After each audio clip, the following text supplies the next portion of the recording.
Seza Control. Now, there's an album I have never heard before with an artist that I've also never heard before. Primarily because it is completely out of my wheelhouse, and I really mean that. I have never heard this, or well, okay, maybe not never, but it's a thing that I very rarely come across. Like, I think that at this point in the channel you understand that my genre is mostly rock slash metal. That's the most or the biggest genre, I guess, that I tend to listen to, and I do listen to a lot of metal, I do listen to a lot of rock, so that's a bit, it's to be expected. However, this album is pretty much R&B, I think. It's why you can, like, name it as. I don't know if it's R&B. Again, like, when it comes to genres, I'm not the most well-versed person at actually placing the genres and telling you this album is this genre. I'm just going off of what I hear and kind of like my understanding of music and everything. Now, this album, very strong opening when it comes to especially the instrumentalization. It's really nice. Honestly, I might become a fan of R&B. I didn't like the singing as much. I didn't think it was that good, or like I felt that if the album was purely instrumental, I think I would have, at least the few songs, the first like 3 songs, if they were purely instrumental, I think I would have enjoyed them more. Now, the second song for Love Galore, I think Love Galore is what the song is called. I'm going to be honest, I really love the instrumentalization, but I don't really vibe with the singing too much either. However, Travis ruins it, in my opinion. Like, the singing in the second song is much better than the first in terms of establishing a certain vibe. But then Travis, like, it feels, Seza sounds way more in tune with the sound of the song, but Travis just feels like it's a simple feature that was paid to be on the song, which is probably what happened, because that's kind of like how features work, but it just makes it feel, it gets the vibe, in my opinion. It just gets the fucking vibe, honestly. This song without Travis, in my opinion, would have been much better than what it actually was.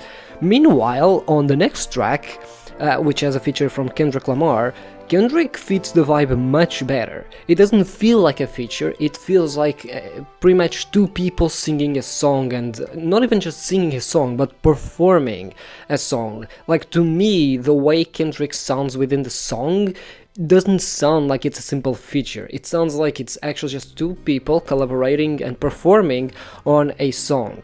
So that one, in my opinion, is just much better. I much preferred the song with Kendrick than the one with Travis. In fact, I think Kendrick was my favorite feature on this album, and given that this album came out 6 years ago, and given how big Kendrick is, I can start understanding why Kendrick is as big as it is. I haven't heard too much from Kendrick either, but yeah, look, I can understand why people have admired and hyped this guy up for a long time, because again, like, this to me isn't just a feature, this is a duo, pretty much, even though, yeah, it is just a feature, but it doesn't feel like it. Drew Barrymore, which is the next track, I think, or the 4th track, I don't remember anymore, but still, this is where the album gets a bit more vanilla in terms of songs, in my opinion. It's still R&B, but it sounds much more poppier, and it sounds much more mainstream than the songs that came before this, which had a bit more, I guess, like even indie type of sound and instrumentalization. And the rest of the album pretty much just follows this simple concept of R&B and, Scisor. Okay, I'm gonna be honest, I don't know if it's singing or I don't know if it's rapping. Like, it sounds like both, so I'm a bit confused if what she was doing was singing or considered singing, or if it was considered rapping.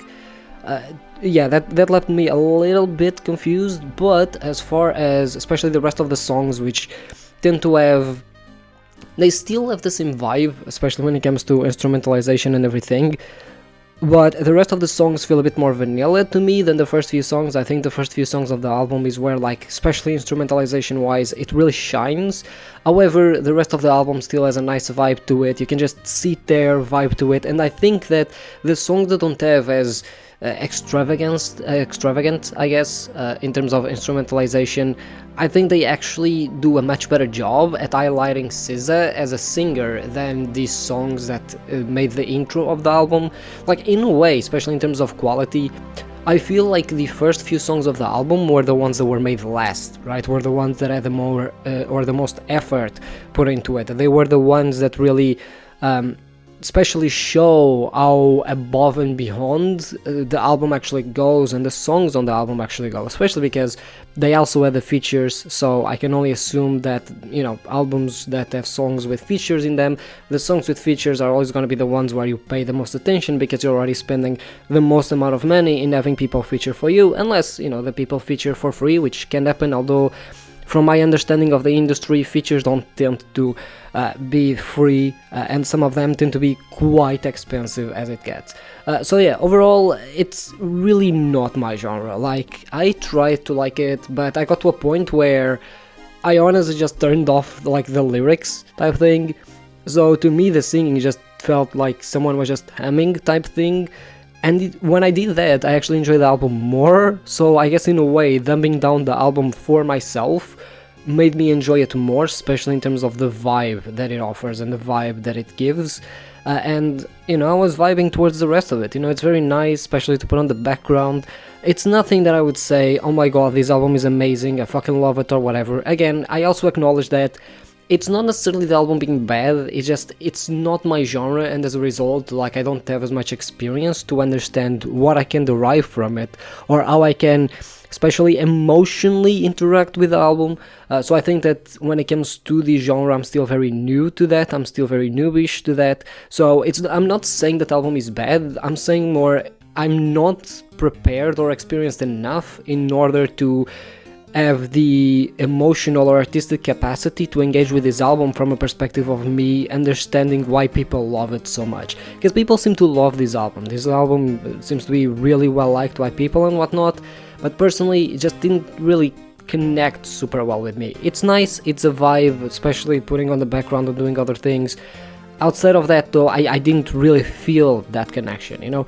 With that being said, if I had to give it a score, I would probably give it like a strong 6, maybe even 7. I'm gonna go with 6 though. For now, I'm gonna go with 6 out of 10. Again, it's not that the album is mediocre or anything like that, it's just that to me, I wasn't able to connect as much with it.